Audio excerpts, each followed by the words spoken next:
And they're medical people that didn't want to be sued. And accused of refusal of treatment of a baby, and then have it proven with documentation. So if you want to know which guilty parties could be involved with that, I would take a look at the woman, the female doctor who diagnosed me with tinea versicolor from Wenatchee Valley Medical Center, because that woman saw my son, and she tried to conceal the fact that it happened to him as well. And she was doing so as a favor to Dr. Malcolm Butler, whose father is on the board of the University of Washington Hospital. And that hospital does a lot of research that's totally illegal.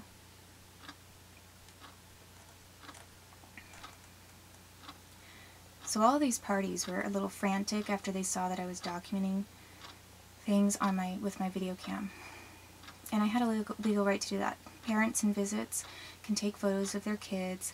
If they want to set up a video camera to be quietly in the side, off to the side, it doesn't interfere with the visit process at all. It doesn't, if it's off to the side and set up already, it doesn't distract the child. The child doesn't know that it's happening, that they're being recorded, and the parent is basically just putting the truth on the record. So the state, if the state is not guilty of something, then they shouldn't have anything to hide. But Marianne McIntosh rushed to the courthouse and asked Judge Hotchkiss for a court order to ban me and block me from documenting, from taking any photos or videotape or audio tape documentation of my son. They even included audio tape. So it wasn't just photos. She wasn't just asking the judge to ban me from taking photos of my son, which would mean, I couldn't take photos of evidence of torture appearing on his body. And it wasn't just asking the judge to ban me from, or block me from taking videotape evidence. She also included the request that the judge ban me and block me from making any kind of audio tape recording, because I had a little voice recorder as well. And when I was going into those visits before she asked the judge for this order, I was using both my video cam openly, and I was using I had a little handheld voice audio recorder as well. And multiple times in that state office, I had my equipment being jammed. For example, I would be, the video camera would stop working, or the audio thing would quit running. Excuse me. Or the audio, voice audio recorder that I had running would quit. The only group that I know of that can jam, literally, when I say jam, I mean it would shut off, or it would turn to a different menu option and then play this other menu option, but not play the record button. So it was either jammed by completely turning off and shutting down, or it was jammed by being redirected to a different menu option on the device. These are handheld devices. They were not plugged into the wall. So the only group that I know of that would have the capability to jam these kinds of devices would be the military, CIA, aerospace, defense industry. I don't know, maybe black mafia, as in, the black market mafia that might work with military. But people would have to have, you would have to have people who have the technology and are interested enough to jam this information. If they weren't doing anything wrong, then why were they doing that to my video cam and my voice recorder. So I was kind of battling between, you know, I was having to use this video cam after my video, or this voice cam after the video cam wasn't working. And then I realized I'm going to have to bring in a cassette player that I plug into the wall, because I think that's harder to jam. So I had talked about bringing in a cassette player, and I believe that I did one time. Possibly that I brought in a little cassette player that you plug into the wall, or that you, you know, like one of, I don't know, I've got something sort of similar.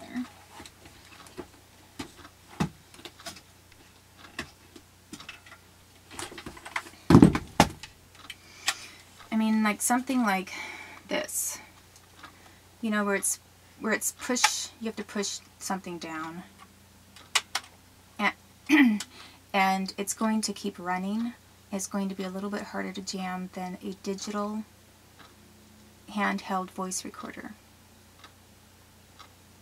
I mean, they could still jam this and get it to stop playing, potentially, but I thought that it was a little harder, and at least I would know when it was happening, because I would hear the click, or I would hear something stop running. And with the digital devices, it was happening in the middle of the visits, and I was playing with my son, so I didn't know that it was happening. And then I was getting out of the visit and finding that I had, only 5 minutes of footage, because somebody had shut down both of my devices, the video cam and the audio recorder. So it's not like I wasn't being, it was not a distraction to our visits. It was a silent documentation of the visits that protected both me and my son. But the state didn't like it because it was proving that they were lying about me. And when police got this evidence, got hold of my video cam, and they saw that I had evidence and that it proved that Sue was lying and that the state had hired a visitation monitor to lie about the content of our visits, they deleted all of that information.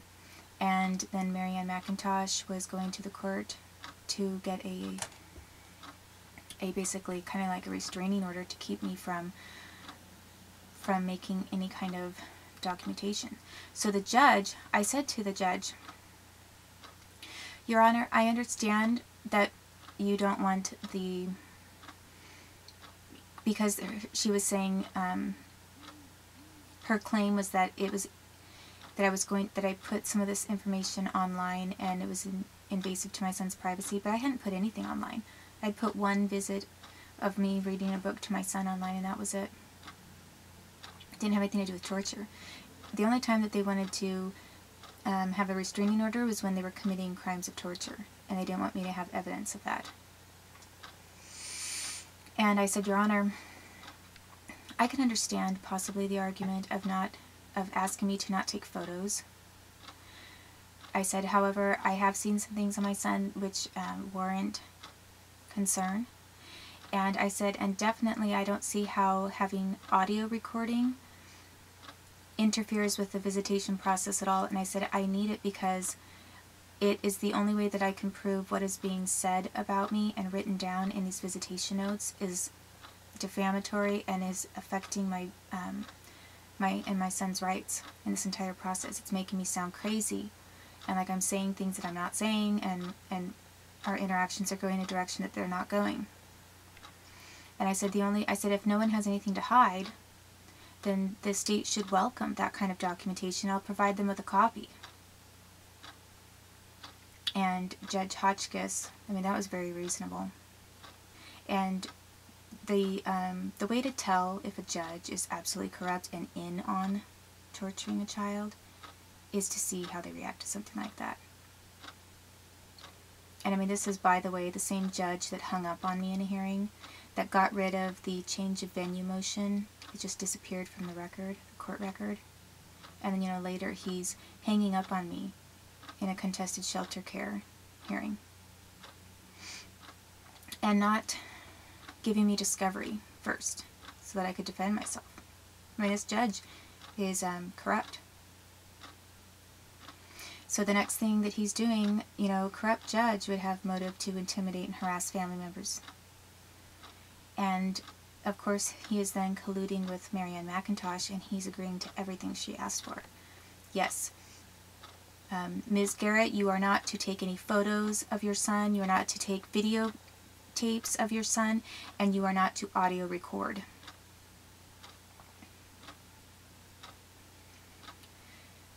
And I think that that was, for example, in a week, to describe, you know, the timeline of events.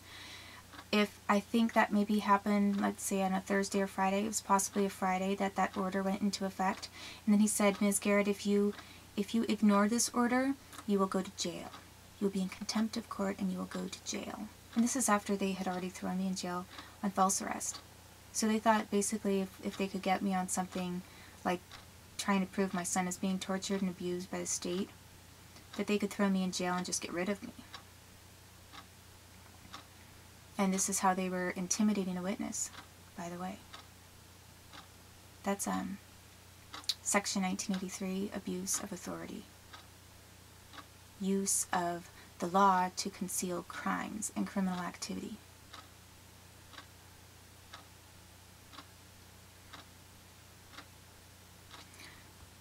So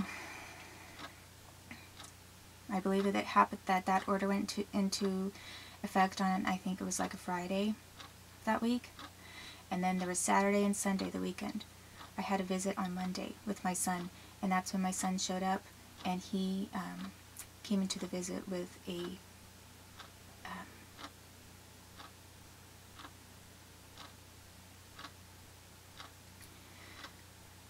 a cut carved out of his cheek.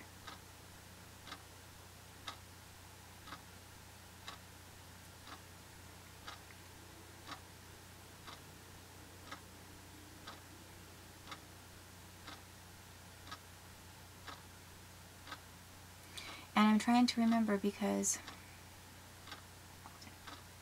I believe that somebody had put a Band-Aid over it. And then I saw what was under the Band-Aid.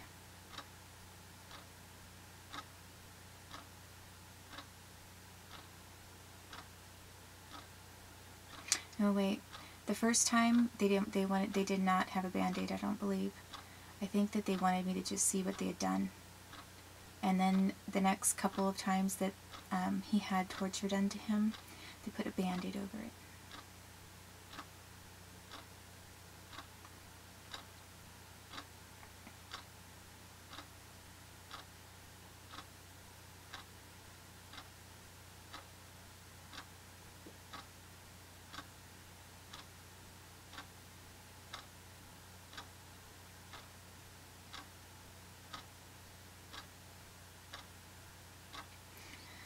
So my son, I saw this cut that was made into my son's skin to get rid of evidence of Tinea versicolor on my son.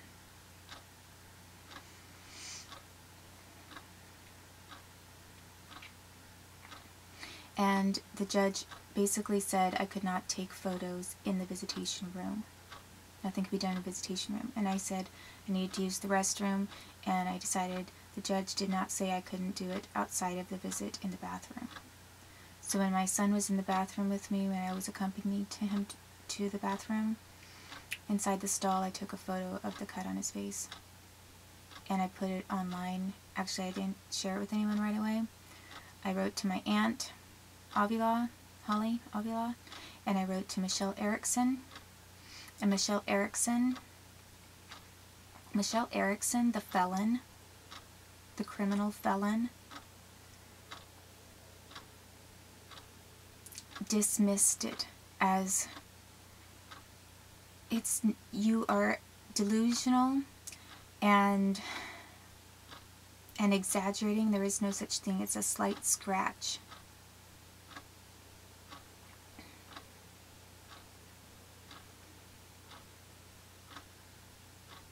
And that's what she said to me over the phone, and that is what she emailed to me.